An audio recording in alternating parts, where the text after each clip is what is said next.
바른미래당 28석, 변화와 희망의 대한정치연대 10석, 정의당 6석, 민주평화당 4석, 우리공화당 2석, 민중당 1석, 무소속 8석.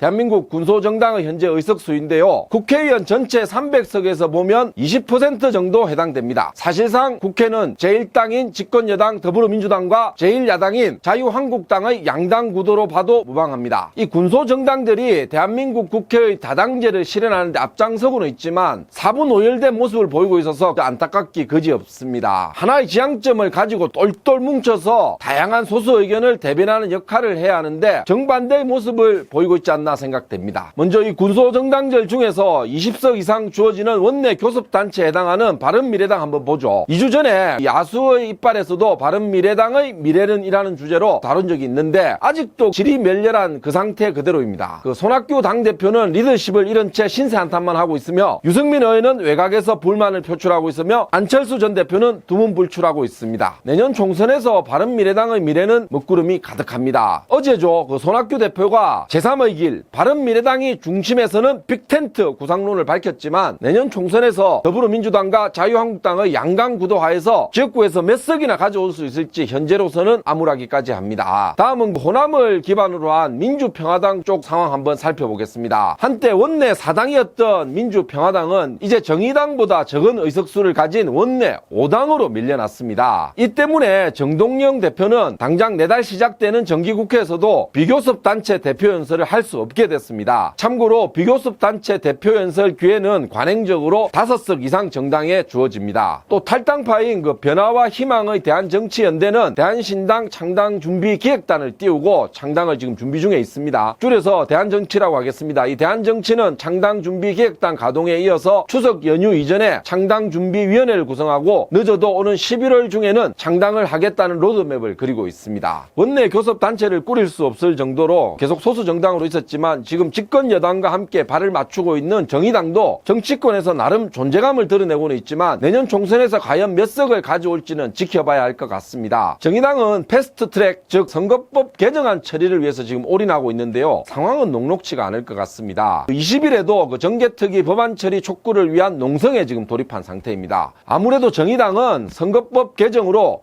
정당 투표에 의한 의석수 늘리기가 지상 과제인 듯 합니다. 지금 태극기 부대를 이끌고 있는 우리공화당도 현재 조원진, 홍문종 두 국회의원이 공동대표로 있으며 문재인 정권에 대한 투쟁에 온 힘을 쏟고 있지만 지금 보수 대통합에 방해가 된다는 그런 좀 부담도 안고 있습니다. 정당의 존재감 역시 반정부 투쟁에만 쏠려 있어서 정당의 어떤 지향점이나 이데올로기 목표는 찾기가 힘든 실정입니다. 내년 총선 전에 우리 공화당에도 어떤 변화가 올지 한번 또 지켜보겠습니다. 울산 동구에서 당선된 김종훈 국회의원이 이끌고 있는 민중당은 사실은 국민들이 잘 알지도 못할 정도로 존재 의미가 미미한데요. 이 민중을 기반으로 한 진보 정치를 꿈꾸며 한석 정당으로 지금 존재하고 있습니다. 혹시 빠진 거 없죠? 지금 대략 제20대 국회의 대한민국 군소정당의 현 상황들을 들여다봤습니다. 대한민국 다당제 정치를 실현하기에는 너무 초라하고 당내 상황도 혼란스럽고 내년 총선 전망도 어둡습니다. 물론 미국이나 독일, 프랑스 등 선진국에도 소수 정당들이 있습니다. 하지만 이들 소수 정당들은 뚜렷한 이념적 지향점을 갖고 있으며 그 나름의 소수자들의 의견을 대변하는 역할에 충실하고 있다고 저는 보입니다. 물론 우리나라 소수 정당들도 소수 의견을 대변하고 거대 양당 사이에서 나름 역할을 하는 긍정적인 측면도 인정합니다. 하지만 우리나라 군소정당들 한번 보면요, 역사와 전통이 거의 없을 뿐더러 당파적인 계산에 따른 이합집산으로 금방 생겨났다가 또 해체되는 경향이 짙습니다. 이래서는 대한민국 다당제 존재 이유를 찾기가 힘듭니다. 매일 신문에 나고 있는 건 골치 아픈 사연들 뿐이야. 방금 제 노래처럼 현재 대한민국 소수정당 관련 뉴스들은 대부분 파열음, 분당, 농성, 고성, 불신, 반복, 갈등 등의 단어가 등장합니다. 이래서는 국회 내 다양성이 보장되는 다당제의 장점을 살릴 수가 없습니다. 이 야수가 내년 총선이 끝난 후에는 대한민국 제21대 국회의 바람직한 상을 한번 그려보도록 하겠습니다. 건전한 거대 양당의 생산적인 다툼, 그리고 소수 정당들의 다양한 의견 개진 및 약자를 위한 정치가 실현되는 대한민국의 다당제 국회가 되기를 간절히 기원합니다. 이상 야수이빨이었습니다. 동태 눈깔이 눈에 힘이 안 들어가고. 자, 한 번에 쫙 가보자. 이제 한 3번만 내고 쫙 가보자.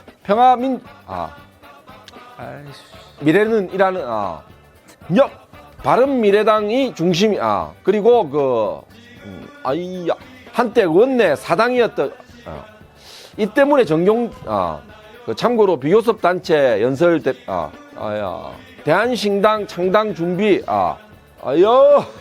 대한정치는 그 창당 준비 기획단 가동을 패스트트랙 패스트푸드 군소정당 현 상황을 잠시 이렇게 난 안 돼. 오늘 너무 안 좋아요. 독일 다시 할게요. 마음만 급해요. 이상 야수 이빨이었습니다.